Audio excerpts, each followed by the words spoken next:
Jeez, I mean, you're probably the most fit dude in the That, NFL.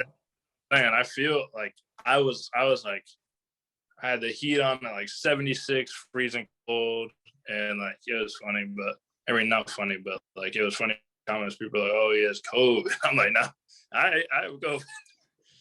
So You had it. Like what? So what else? What other symptoms went with it other than so just?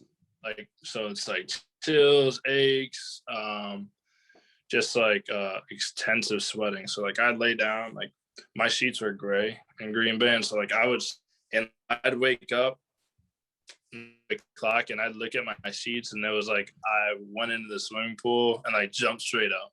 Like it was like legit, like I could wring out my sheets, and that was like for 4 days straight, every day. It was absurd. Um, so I had severe symptoms, but I never lost my taste or smell.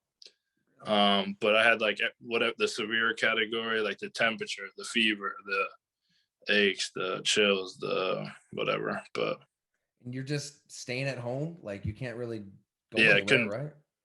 stand at home. I live so close to Lambeau that I can see the whole stadium. So they'd be playing home games. We played the Jaguars at home, and I was like sitting there, and I can see the fireworks going on every time we score. Literally out of my window from my bed while I'm sitting there, like all bundled up. What's going uh, through your mind, like in that moment where it's like, shit, you're dominant in college. You know what you can do. There's nobody like you. You're not getting the ball up to that yeah, point, and you're yeah, sitting there in chills with COVID, watching the fireworks go off. yeah. No, I mean it was not a like I was definitely like in a tough spot. I've never been already to that point. I've never been like not the number one guy as long as I played. And then, well, I mean, I guess a couple months of BC, but for the most part. And like then I was like, damn, like I really can't help out of this team. Like, they want me. Like I'm like, oh shit, like what am I doing? And so like I definitely was in a dark place for a little bit, but I had a lot of support and whatnot.